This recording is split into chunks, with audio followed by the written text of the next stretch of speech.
A ver, les comento esto que creo que es otra razón por la que odian a López Obrador, por la que no pueden tragar a López Obrador. El presidente en días pasados dijo que una empresa de telefonía realizó una liquidación de impuestos por 28 mil millones de pesos. Y también señaló el compromiso de Televisa con la fusión Televisa-Univisión de realizar un pago de 15 mil millones de pesos. Ahora sí están pagando los machuchones. Digo, estas son buenas noticias. Ojalá que Ricardo Salinas Pliego no se amparara para que lo investigue la UIF. Ojalá que este hijo de la chingada del dueño de TV Azteca sí pagara lo que trae atrasado y con él se vinieran los pagos fiscales de muchos que son seguramente los que no pueden ver ni en televisión ni en pantalla a Andrés Manuel López Obrador, César.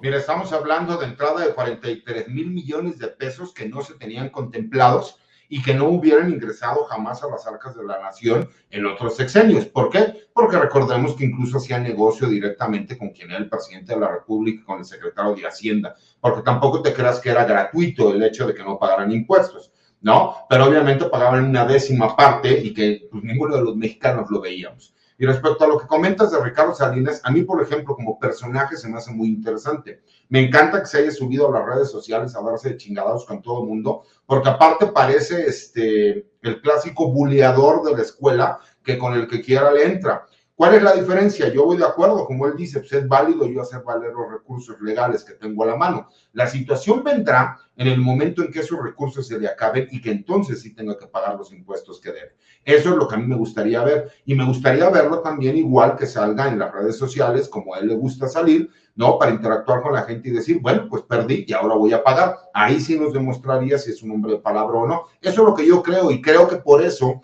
el presidente de la República no solo es tan popular, es tan efectivo.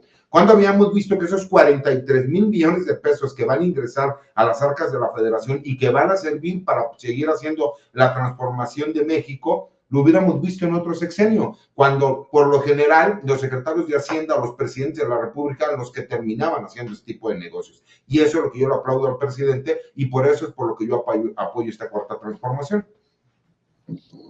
Oye, Ramiro, si estos tienen para pagar 28 mil millones de pesos, 15 mil millones de pesos, dices, hijos de la chingada, ¿cuánto nos estuvieron clavando la uña por todos estos años que no pagaban? Imagínate, Vicente, que en el sexenio creo que fue de Calderón, entre Peña Nieto y Calderón se les perdonaron más de 400 mil millones de pesos. Mientras ellos dejaban de pagar los impuestos necesarios para la construcción del país, los migrantes mexicanos no dejaban de incrementar las remesas al país. Yo mismo que fui migrante lo puedo decir, o sea, había que sostener al país y al país lo sostuvieron de cierta manera los migrantes mexicanos gracias a las aportaciones que hicieron desde Estados Unidos, mientras estos cabrones, esta bola de ratas, iban con el presidente. Acuérdate que había una ley por la cual se facultaba al presidente para que con una sola firma perdonara impuestos, pero igual, ¿no? O sea, ok, tú debes 100 millones de dólares de impuestos, bueno, te los voy a perdonar, pero me puedes dar de 10 millones de dólares bajo el agua, ¿no? Y era como se manejaban los grandes empresarios. Teníamos esta idea de que vivíamos en la tercera economía del mundo, pero teníamos los salarios más bajos del mundo también, los salarios mínimos más bajos, comparables con Haití, por ejemplo, ¿no? Entonces, obviamente, ahora que se ha incrementado el salario mínimo en términos reales más del 100% y se ha incrementado por encima de la inflación, y estos cuates ya no pueden pagar 88 pesos diarios. De hecho, un camarada, Diego de la Vega, subió en la tabla de los salarios en los gobiernos neoliberales y pues desde Fox, ¿no? Que se pagaban 40 pesos al día hasta que llegamos a Peña Nieto, que te terminaron pagando 88 pesos al día, pues nos damos cuenta que los empresarios, que son una bola de vividores, sobre todo los grandes empresarios, porque hay que recordar que la columna vertebral de este país no son esos grandes empresarios que deben un chingo de dinero, sino son básicamente aquellos que tienen los pequeños negocios que le dan empleo a 10 personas, 20 personas, 5 personas, 2 personas, que son realmente la columna vertebral del país, a los que se le estaba cargando la mano para pagar los impuestos. Entonces uno dice, qué bárbaro, a estas alturas del partido, ahora sí, ¿no?